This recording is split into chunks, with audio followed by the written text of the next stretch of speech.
Okay, so good evening, everybody. So today let us discuss about computations. So that's the reason I have started with the new numbering.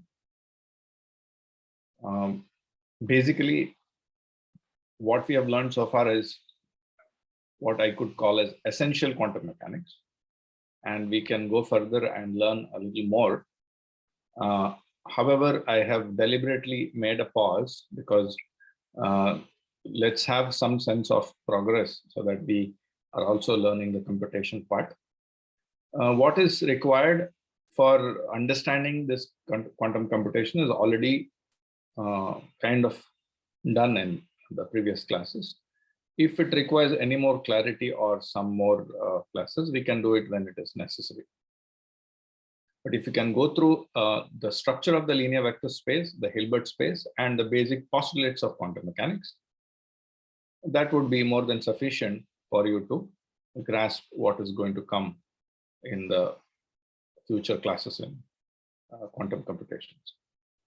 So before we go to quantum computations, again, we need to visit what is classical computation.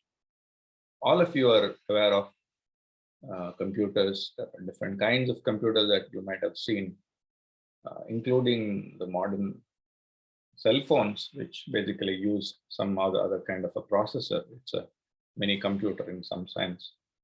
And you have laptops and desktops and many other versions of that, like tabs and so on. All these basically are computers. And we use this particular word called computations. Okay? So we can probably understand this much better as we go ahead. But here, when we say computations, it means all kinds of possible operations that you do on a computer, not necessarily just numerical computations or calculations in that sense. Okay. So everything that you do on a computer is basically based on certain simple operations. But you might also want to do something more than that. But everything we can say is fundamentally made out of very simple, simple stuff. So we are going to have a look at that and see how that is going to be different when we talk about quantum computations. So I just mentioned very briefly about this comparison, and then we are going to revisit that in detail later on. So that is, there are a variety of things that one would do with a computer as a user, right? But as a programmer, to solve a problem, you can think of something very, very simple, like let's say adding two numbers. So it might be the most trivial operation that one would do using a computer. Nobody probably does that, uses a computer for adding two numbers. Probably you just do it on a calculator. But the simplest thing that you can think of when you think of a computer is, let's say, adding two numbers. Now, when you add two numbers, you follow a certain logic, right? You have a certain logic, and you are taught how to add two numbers, how to multiply two numbers in the school. Now, you might be thinking, why would someone talk about something as simple as adding two numbers in a computer? Is it that complicated? Why would one even talk about it? So can you give me some answers? It can be anything. It can be wrong, but let me know what you think. Why would we talk about how do we add two numbers using a computer? Why is that so important? Or is it really important? Or is it that complicated? Is it not very straightforward? So what do you think about that? Or why is that everything that when it comes to a computer, not when you use the computer, when you use the computer, it looks very simple. But when you talk about somebody building that program or algorithm of how that happens, we need to spend a considerable amount of time in trying to understand what is happening. So why is it that so complicated? Any answer? Why? Anybody? Yeah, so I see something on them. Because it's the most basic operation. Yes, I understand that. What I'm saying is the other way around. Ganashri is correct. But what I'm saying is, why is the most basic operation so difficult to? I mean, why is there any necessity to talk about it, or Isn't it very simple? So yeah, correct. It's very basic, so we talk about it. Yes, agreed. But is it difficult to do that using a computer?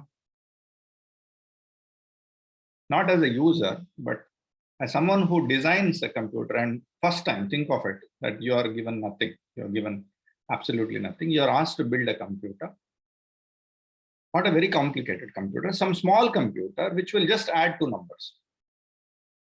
Will you be able to do that?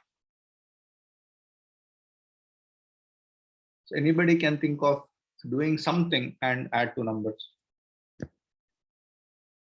Because see, I can conventionally teach you things and do that, but that is not very going to help you. But you have to think, you have to start thinking. That is very important. Okay. So don't go through these courses or computational courses very blindly. So that will not help you. You have to ask questions like this. Suppose I want to add two numbers. Will I be able to do that? Build something which I'll be able to do that. Now think of something. Okay, so all of you have seen some robotic machines, simple stuff people do these days. A lot of kids do. You have set of injections and you connect all the injections. It works like a hydraulic system. So when you press something, it will just lift some object. Now, without knowing any theory, without knowing any elaborate engineering designs, somebody can build a small robot which will pick up something, maybe like an earth mover which can pick up some object and put something. Now, in the same way, can you think of building something, let's say a circuit, something, whatever that is, which will add two numbers? I'll give you 2 and 4. It should add and say 4 plus 2 is 6. Okay, see, I'm not asking you to actually do it, but I'm actually asking you to think how to do it. Okay, you may not succeed in that, but think. So that is the question that we are going to answer. Okay, slowly. Now, before we do that, we ask a fundamental question. Let's say I take another example. I take, let's say 10 digits, or let's say not 10 digits. I just take two numbers. Make it very simple. Two numbers within 10, like 4 and 7, or 0 and 4, or something like that. And ask you, which one is the bigger one? Or another way of putting that would be, can you arrange it in an ascending order? Okay, so let me write it here.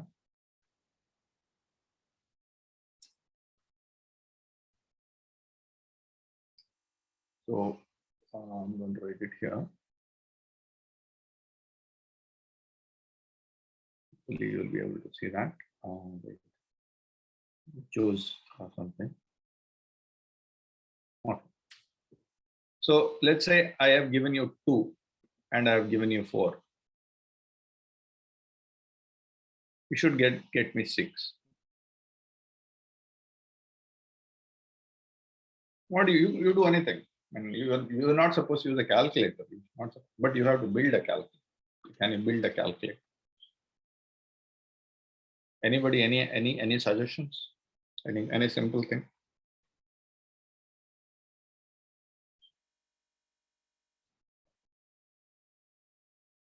Can create a, oh no. Good. Somebody is saying we can create a program 001. Who is that? Can you name yourself? Utkarsh, sir. Pardon? Utkarsh. No. I'm asking Utkarsh, you. Yeah. I'm asking you to build something from the scratch. I'm asking you to build a computer which will add 2 and 4. In electronics, we can use like adders circuits using basic gates. Okay, good. So, but yes, I mean, I agree with what you're saying, but I want you to think of it from the scratch. Absolutely forget about all textbooks.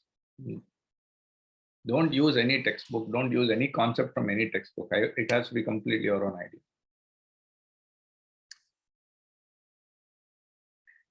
Okay, so let me ask you another question, simple question. Let's not, maybe that's a little complicated. Let me ask you a simple question. Okay, so I asked you 2 questions. One is this: add 2 digits. The second one is I give you another problem. Oh, sorry, this is troubling me again. So I have to be very careful. Okay.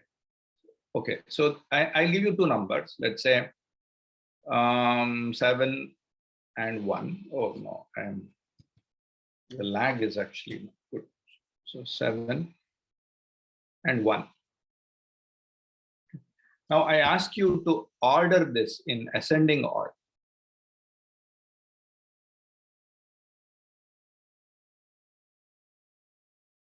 Ascending order.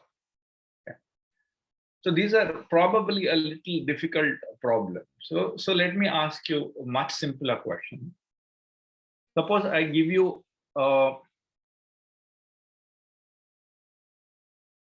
okay, so suppose I give you an operation. Okay, operation that is you do on. Okay, you switch on and it should be on. And you switch off.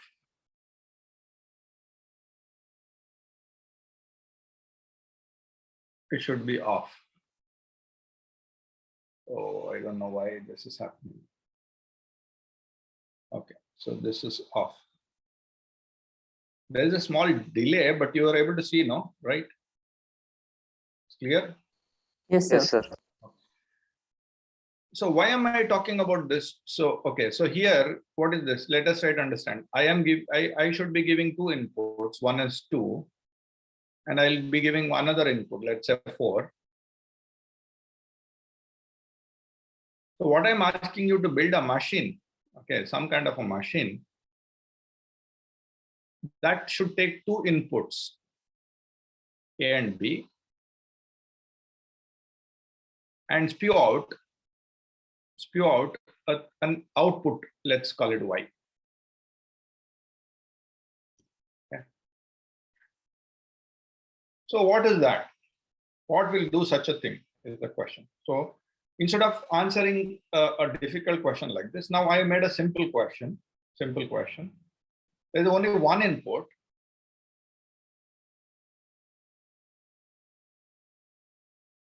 Okay, there's only one input and there's only one output. Let's call that input A, and let's call that output Y.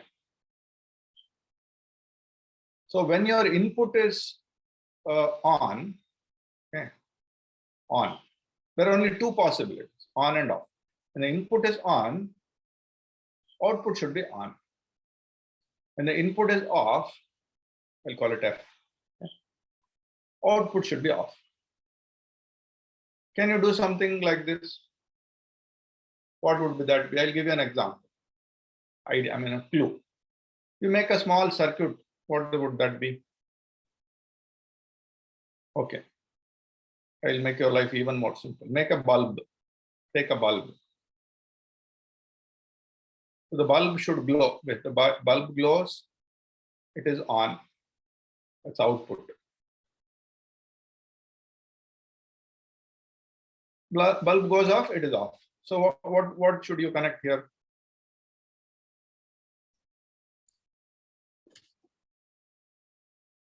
What should you connect? There's no input here. It's on all the time. But you should connect something that you should control it. What is that? Switch. Switch. Exactly. So that's the whole funda of the whole thing. So I connect, of course, you need a battery, otherwise it won't run, right? So you need a minus and a plus supply here, of course. But if you just directly connect it, then keeps on all the time. So there's no point. So you make a switch here. Now this switch is your input. And the bulb is the output. Normally, input outputs are written like this, right? Input and output.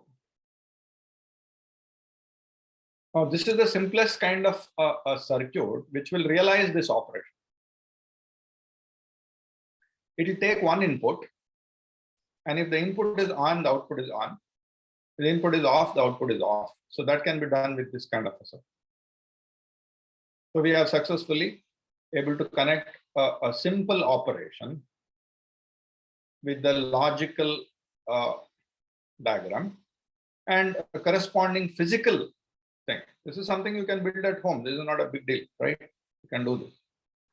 Now, what will that be that we do this? I want you to think about that.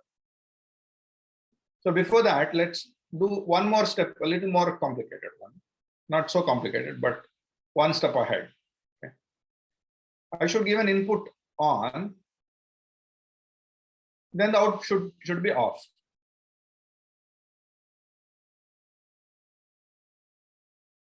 The other way around. Or if I put the input off, the output should be on.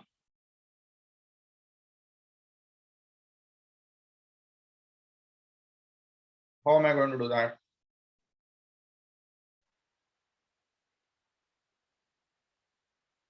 Electronics guys. So it's very simple thing, right?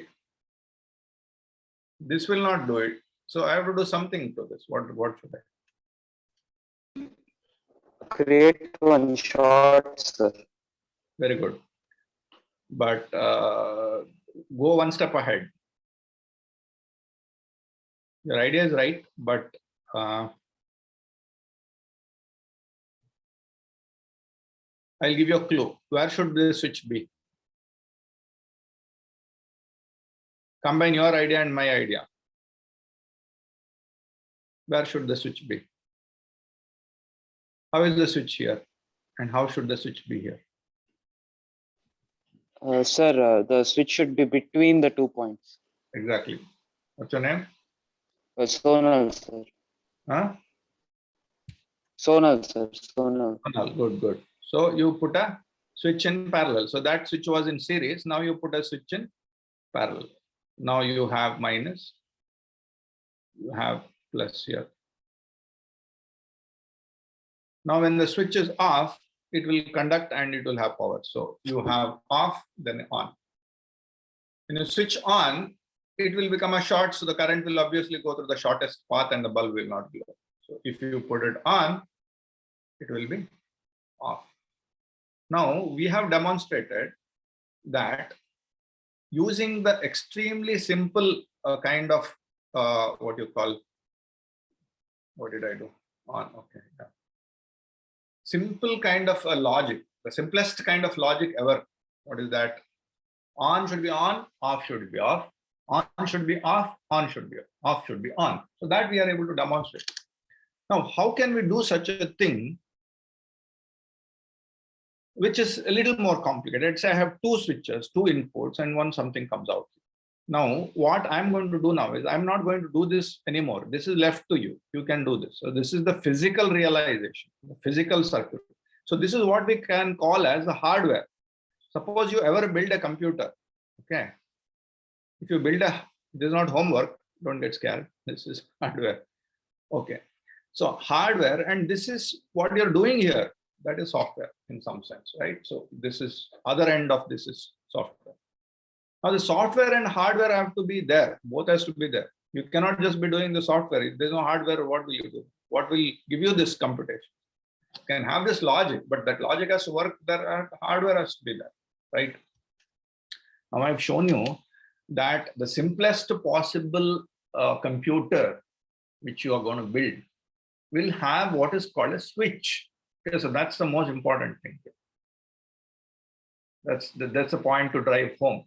Okay, so the simplest computer that you can think of, the hardware, okay, that you are building, a computer, what you call as, oh God, this is some, okay, so computer, the simplest computer that you build, which has a hardware, essentially has a switch, So that's what this is the most important idea here, the switch.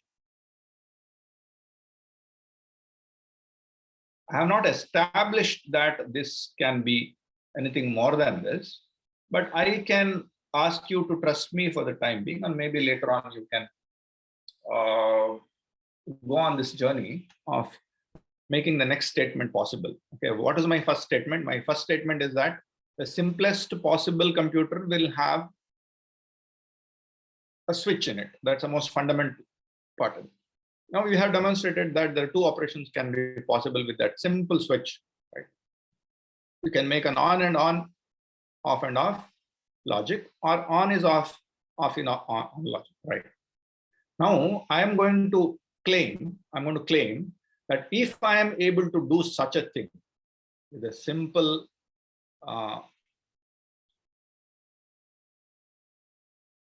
yeah, so somebody is talking about numbers and so on. Yeah, great. So the simplest, see, build upon. So don't see that the problem is that the moment we read or hear something, we want to go to some textbook and remember what is there in the textbook. It's okay, but there are gaps there. So you have to build your own logic, right? You have to go step by step, slowly build the fundamentals step by step. It may be slow, doesn't matter, but you have to be very firm with what is being dealt there. Okay. Now, this simplest possible logic that I've used, the simplest possible logic is on, off is off, single input, single output. The next little more complicated thing would be on is off is on. That's next level. Now I am going to claim that if you have such a switch with you, okay, which has two states, on and off, then using such a switch, you can build anything like this, anything like maybe this problem of arranging two numbers or arranging even 10 numbers or ascending or descending order, or adding them, whatever you want. You can do everything by combining the simplest possible logic. So that is the next level that we are trying to claim, that trying to at least conceptually claim that such a thing should be possible. Okay. For that purpose, we use what is called a concept of circuit, which we have used here, and we will go to higher and higher levels of such, So actually, my logic was kind of okay, but I was naming the slides in the reverse order. But that's how it should be, because you should first understand this, then you should understand what a number system is. So I have written here number system. So therefore, such an off, we call it as 0, and such an on, we call it as 1. But you should be aware, probably you know this thing, that's why I'm not going to in great detail. Such a number system is called binary. Okay, such a number system is called binary. So I underline. So now there is mathematics happening there, right? So mathematics. Okay, I have to be really careful. Where I go. Okay, wait a minute. Let me just hang off it. Okay, so this is binary.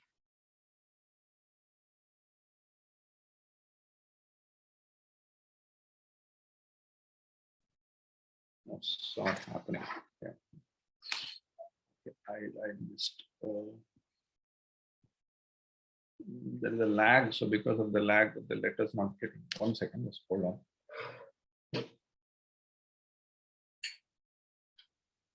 So there's nothing like blackboard and nothing like white paper. So that's the most superior technology.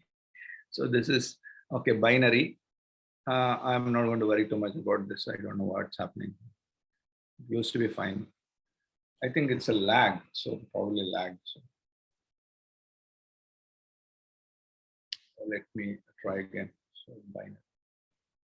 Now this seems to be fine.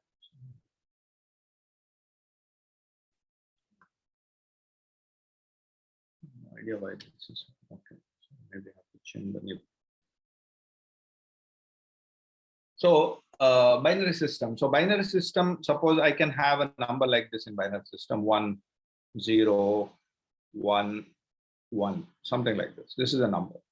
As opposed to that, in a decimal system, what will be a number? It will be something like 3,560. Oh, this is really bad. I have no idea what's happening.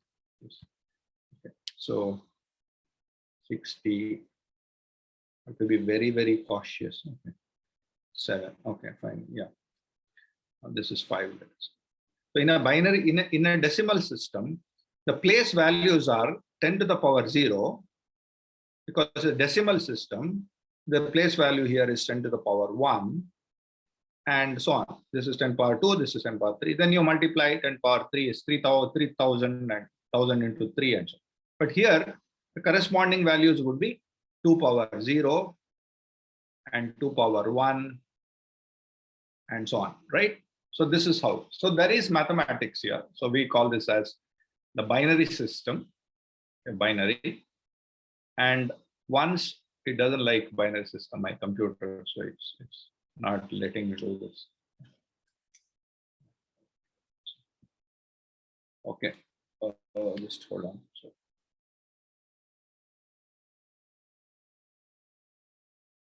binary. Okay, this is one side.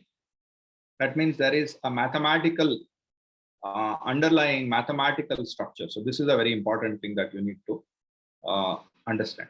Okay, especially when we come to quantum computation, you will have to realize that this is going to be something totally different happening here.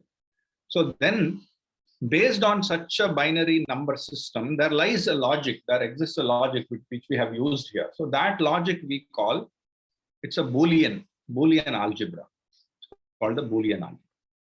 And the Boolean algebra has certain set of rules which one needs to follow. Boolean algebra. I think you have studied this most probably in your +2 or some point of time, or maybe in your first semester, right? Yes or no? Yes, sir. Okay, so I'm not going to go much into detail, but you should be able to understand the connection, conceptual connections. So therefore, since you have already studied, I think it will make my life simple, but try to understand the important concepts which are involved here. Don't do it blindly. Okay. So now let me show the next slide here. The most fundamental gates, which one can connect. I would have taken more time here, but since you know, I am not going to bother. So there are 7 gates what one can construct. So NOT gate. Okay, so NOT gate is when you have a single input, single output, basically. So you have whatever goes in becomes the opposite of that. That's a NOT gate. And just a second, must be some pointer or something that comes only in. Okay, let me try this. Yeah.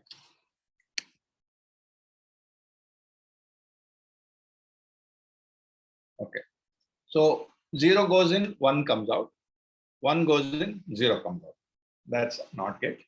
AND gate is, I call AND gate as, I have a different way of remembering an AND gate. I call an AND gate lazy father. A lazy father. He has 2 sons, 2 inputs. He is very lazy. He doesn't want to go to a movie. So first son says, let's not go to a movie. Second son says, let's not go to a movie. So the father doesn't go to a movie.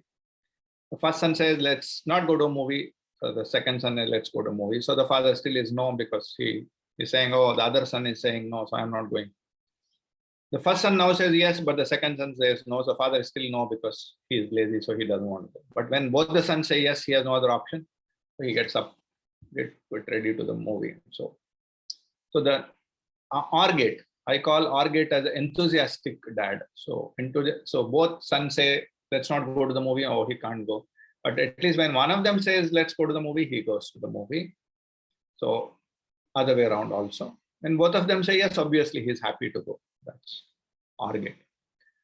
NAND is the opposite of AND. You just put an AND on top of the NAND, not on top of the AND, then it will change the output. It will negate the output. Wherever there is 0, it becomes 1. So that's simple.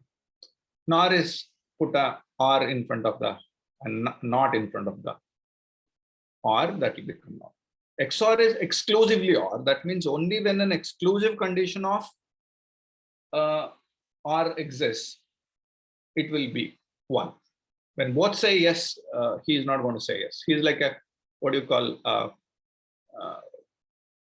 weird dad or something. So he is like, Only when one of you say yes, I'm going to say yes. Both of you say yes, I'm not going to say yes, or something like that. Both of you say no, no, no.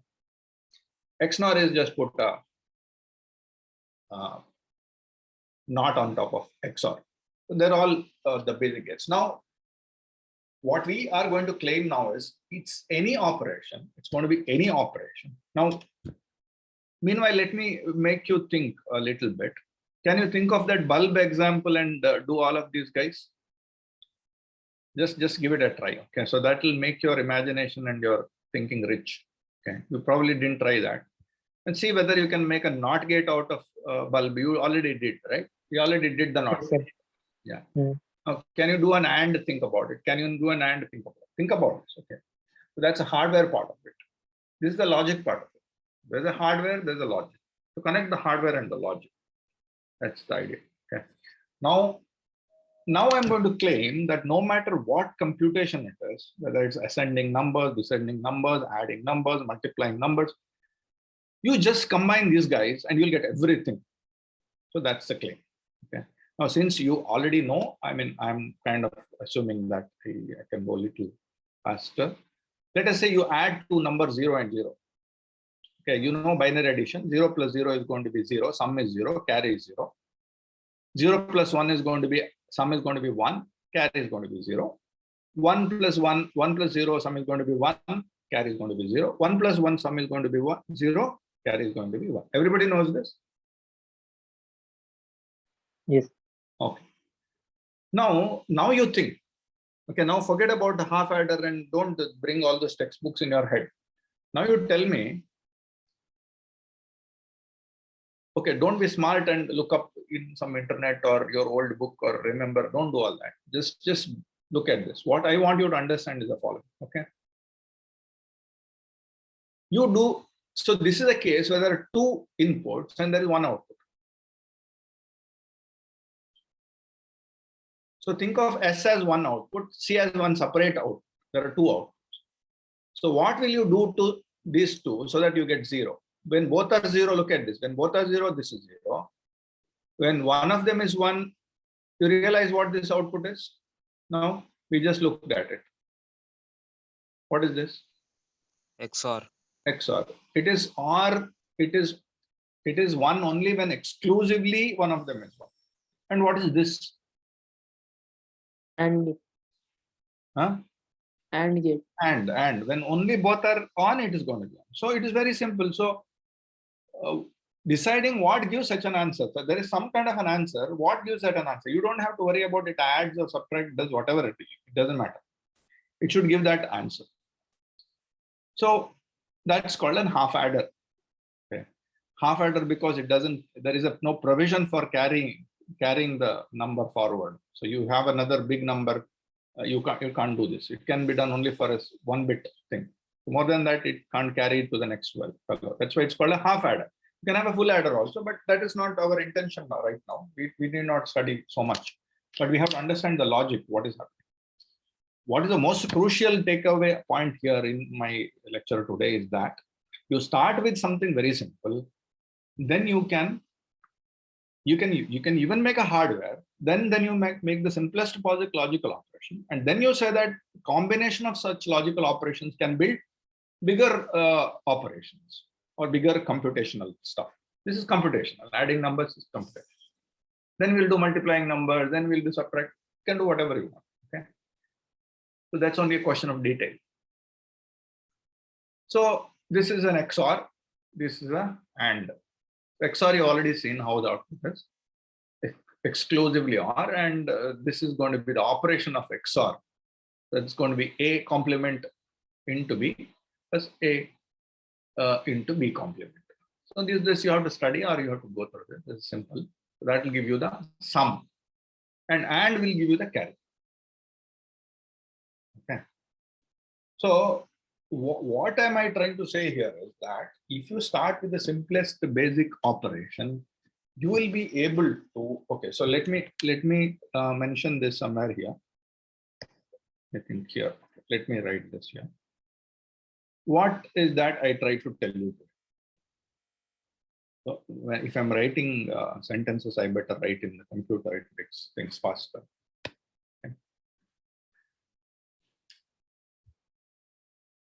So let me tell you that clearly, what you have to follow, the logic that you need to understand here.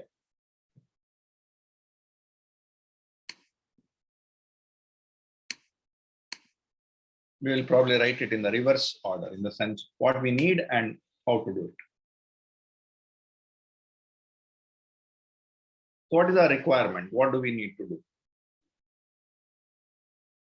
Now you can think of a very complex mathematical operations, a very complex,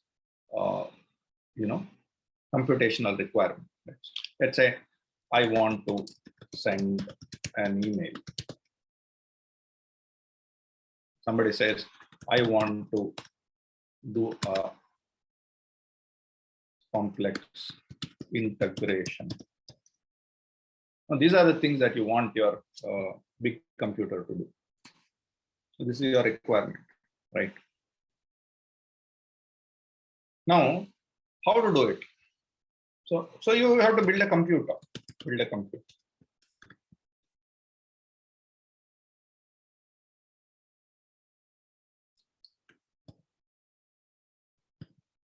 Now the computer, when you build a computer, what should the computer do? You should be able to do all this business, right?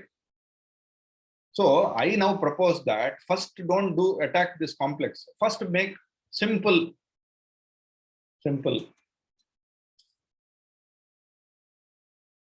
computer. First make a simple computer. Now what should that computer be doing? What are the essential ingredients of a computer? How do we build such a thing, right? So now you've seen that probably the simplest computer that you're going to build is just a bulb with the switch. So let's ask that question. So before I do that, I should ask what is that really I'm thinking of, an operation. Add two numbers, add two numbers. I want to build a computer. We'll just add two numbers. There's nothing else that computer does. Maybe the dumbest computer in the world, I don't care, but I want to build a computer just to add two numbers. I don't know how to do that. So what I'll do is I will build a computer which will do opposite of what I say.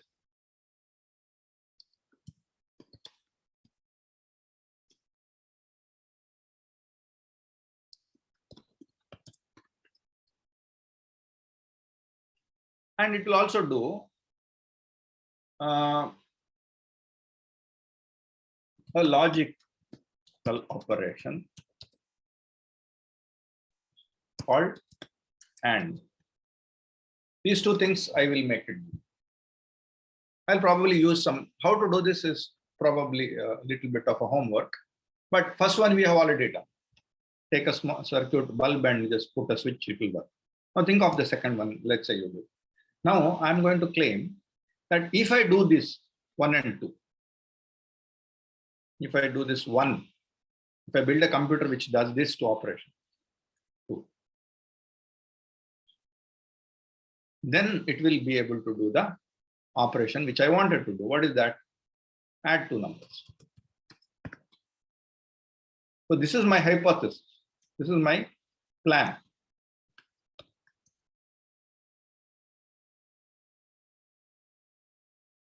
So I've kind of already answered this in the previous thing, if you see, right? I've not shown you how an AND, that's a homework for you if you want. How to make an AND using some bulb or something, whatever you think about. Okay. Is it possible to do? First think about it. But even if it is possible, you can definitely imagine, because if you're doing opposite of what I say is a physical operation, and logical operation called AND probably is some other kind of a operation. It may not be simple, but it is definitely possible to do that. So if you can do 1 and 2, then you can do the third one, because third one is a combination of the first two. That is what this, right? So this is the most crucial thing that you need to understand. Now I claim that therefore I will make such a model, and I say that sending a mail or doing a complex integration, no matter what it is, I will break them down into simpler logical operations. I will have a set of logical operations, and those set of logical operations can be broken down to some very simple things called gates. So these are these gates. And I want to further say that there's only one gate required, NAND gate. And I can build all the rest of the gates using this NAND. Now, my question is only remaining how to build a computer is to figure out what will, like a bulb and a switch or whatever that is, how will you do such a circuit in order to get a NAND operation? And if you get a NAND operation, okay, so here it goes. Okay, here it goes. This is the plan. I have a hardware. So, for example, switch, bulb and switch.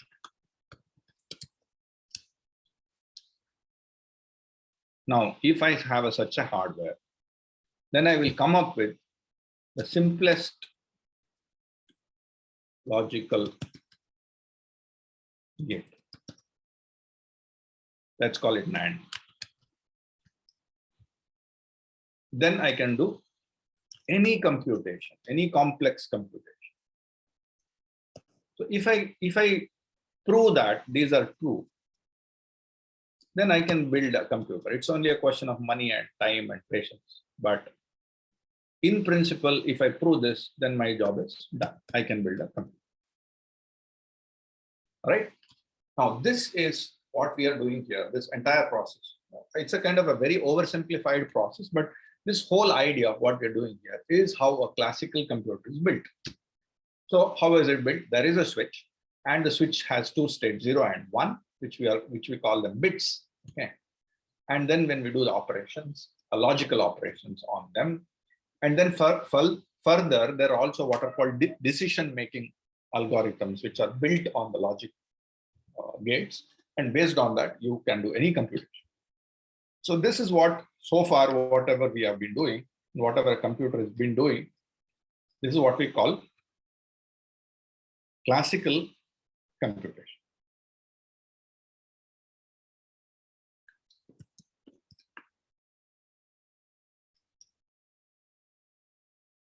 Now, if I'm building a quantum computer,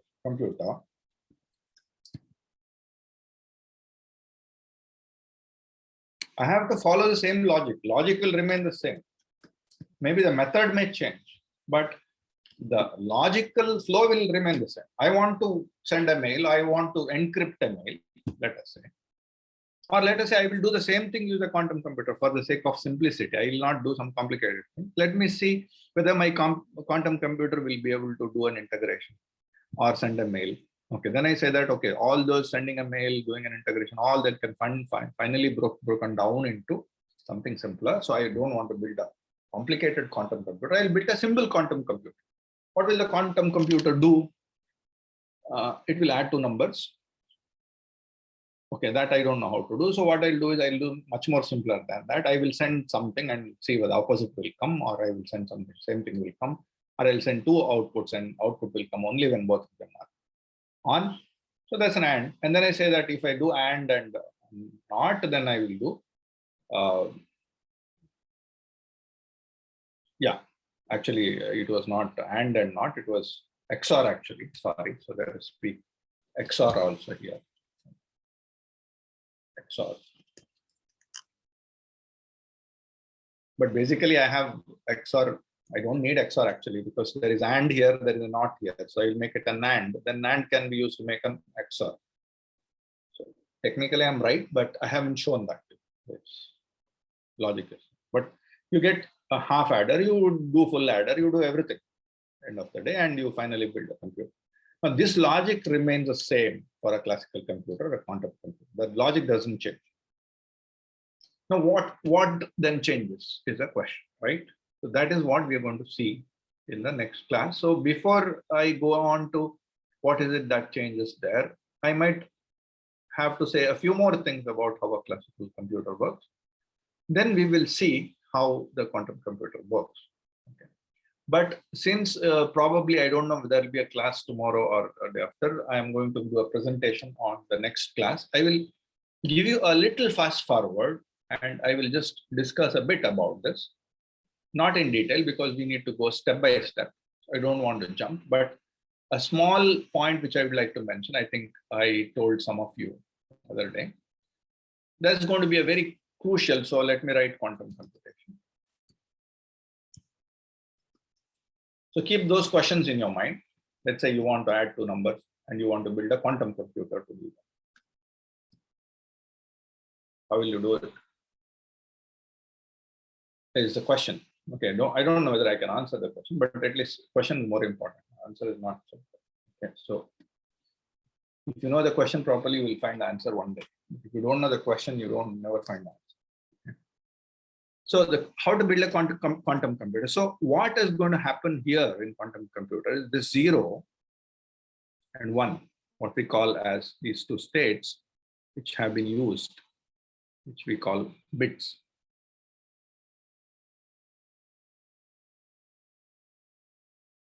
Okay, in a classical computer, now will be replaced by what are called qubits, which are ket 0,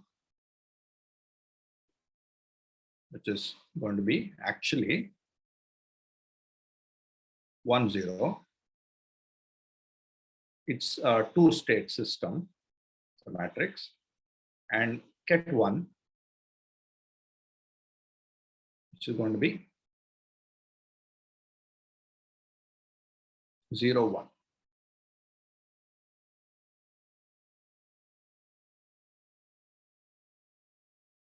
Okay, now think of everything else what I told you earlier. That remains the same. That remains the same. What remains the same? This logic remains. So I will just borrow this logic here. I will say that whatever I told here holds good. I have no problem with that. So, okay, let me see. I will have this thing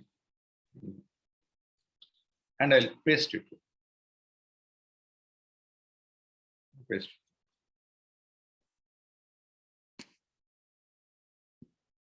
And I'll call it a quantum computer.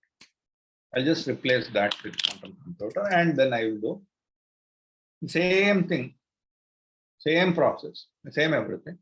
But I will say only difference being instead of using 0 and 1 and do Boolean algebra, I'm going to do another kind of an algebra where 0 is not going to be a number in a decimal system. 0 is going to be a vector in Hilbert space and 1 is going to be a vector in Hilbert space.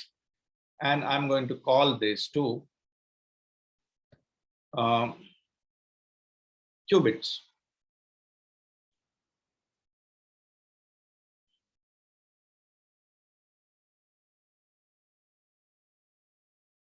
Everything looks very simple and hunky-dory. But then the immediate question would be, if somebody is doing this with 0 and 1 and adding two numbers, why would you complicate yourself and introduce some 1 and 0 instead of 0 and 0 and 1 as a vector, column vector, and then do this business?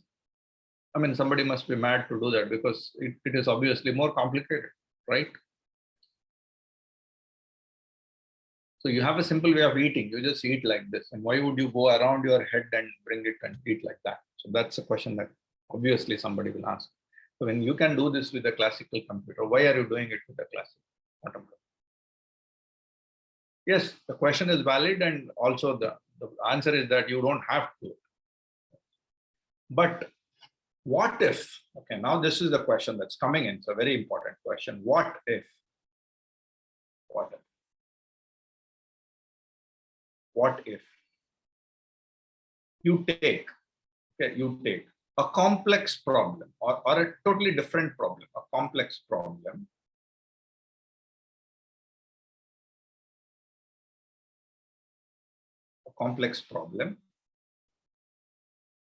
which a classical computer struggles to solve, important point, struggles to solve. Struggle means it doesn't sweat and all, but it is difficult for a classical computer to do that. Or it is difficult for us to develop an algorithm, for us to develop a solution to find an answer to such a complex problem. Suppose such a complex problem exists. Now we ask the question, what if such a complex problem which is difficult to solve on a classical computer, this quantum computer solves using quick qubits and so on, solves easily are relatively much easily solved easily.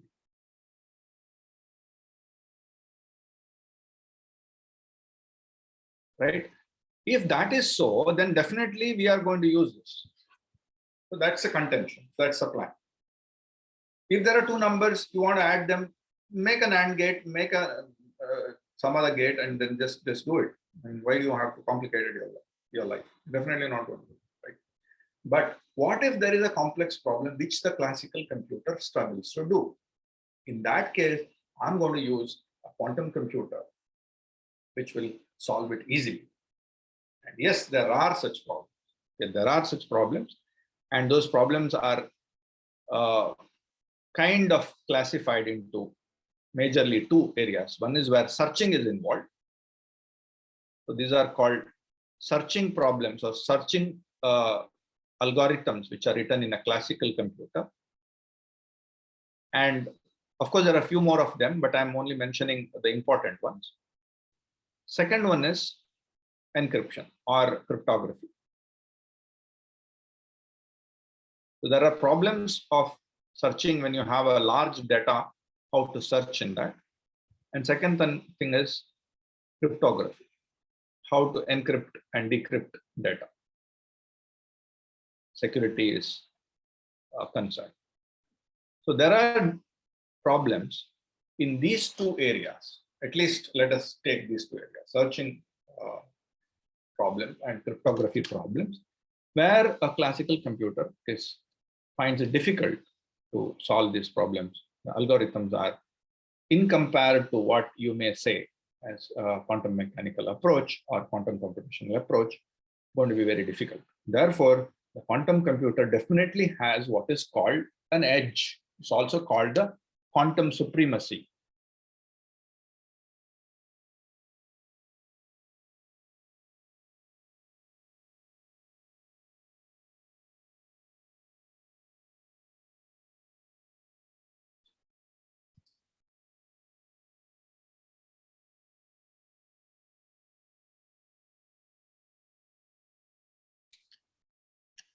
Okay, so this is where I'm going to stop here today.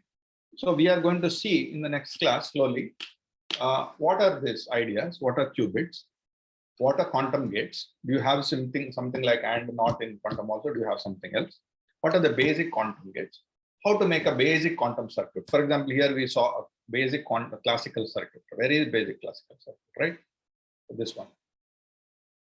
Not this one. This, of course, a hardware part, but the logical circuit was, I don't know where okay, it's here. It's in this. So this is the simplest possible classical circuit, logical circuit. Okay. So what will be the corresponding, if at all I want to do something like that? I'm definitely not going to do an adder because adder will make no sense. But if at all I'm going to build a circuit and something like that, what will be the components in that? What are the gates? What will be the quantum circuits? And how does it look like? What are the differences? Why would one want to do that? So this is what I'm going to discuss in the next few classes. So this course will essentially give you an entry into quantum computations. It will not make you an expert in this. It will give you an entry into that. You will be able to go to any advanced book and start reading them once this course is over. Okay. Don't think that you will be able to build a quantum computer after this course, but you will be confidently able to say that I can now understand what is quantum computer. I know what the ingredients are, and I can learn or study further, and I can enter into this exciting field of quantum computations. So I'm stopping here. If you have any questions, please ask me. I will wait here for a couple of minutes, and after that we can log off. And one more thing is, I just want you to stay for a couple of minutes, especially those from NM-AMIT, my engineering students, because we are organizing a presentation, my presentation on Thursday. I want you to, that's the reason I kind of fast forwarded a little bit of what I had to teach, give you an idea of what quantum computation is, so that you can be in a better position to take this forward. Okay, so I want you to tomorrow check out and tell me how you are going to conduct this problem and program. So if any questions either on my talk today or about the program that is going to be conducted, you can ask me. And those students, those people who are attending this talk who are not a part of my college, that's MIT, who are here as audience, are also welcome to come to the college. Okay? But there won't be an online thing. If you are far away, you won't be able to come. But if you are here locally, you are. So for those, everybody who's here and probably someone who has not met me today, I'm just sharing this good, important, interesting news that I'm thinking of starting a Center for Quantum Computations at NITE, NMIT. So we are forming a small club for that. And I welcome all of you to be the privileged members of the club for being the students of my first course on quantum mechanics and quantum computation. So I congratulate all of you for having taken up this wonderful journey and patient enough to be staying with me till the end. And if you have any questions on today's class or about the program, please ask me. Otherwise, I will meet you tomorrow.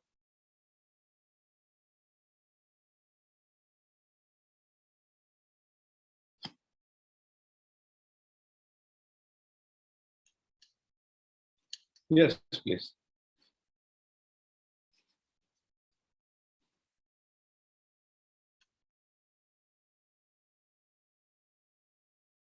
It's 8:18. I will log off at 8:20. I'll wait for 2 minutes. If you have any questions, please ask.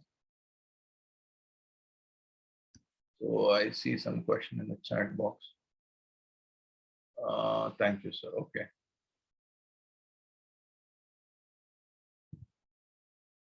That's not a question. Yeah, anyways, yeah. If you have any questions, please let me know.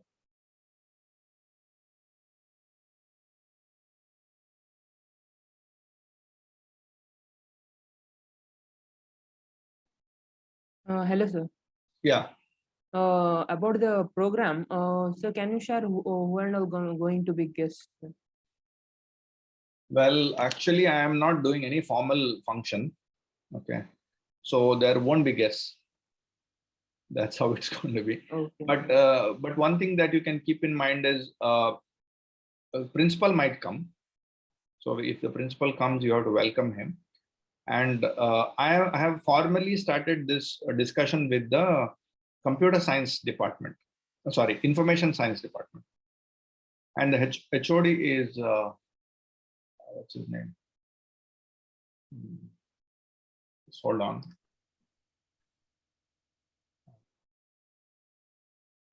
I'll text you his name. So you have, if he comes, you have to mention his name and principal's name. But I am not going to. There's not going to be any chief guest or anything like that. It's going to be quite an informal function. But if some important people come, like vice principal or someone like that, you may have to just mention them. That I'll let you know when they come. I'll tell you. Maybe a couple of minutes. I can brief you on that. You just have to tell them, recognize their names and invite them. There's no need to be very elaborate about it. Let's be pretty informal. So, Okay. yeah. But whoever is doing that anchoring can approach me when the program starts, and I'll let you know who are the people who are there, important people, and you just mention that we would like to acknowledge their presence and welcome to the program. That's all you can. Okay, sir. Okay. So thank you, everybody. So I'm going to log off. If any questions, please. Otherwise, I'll log off.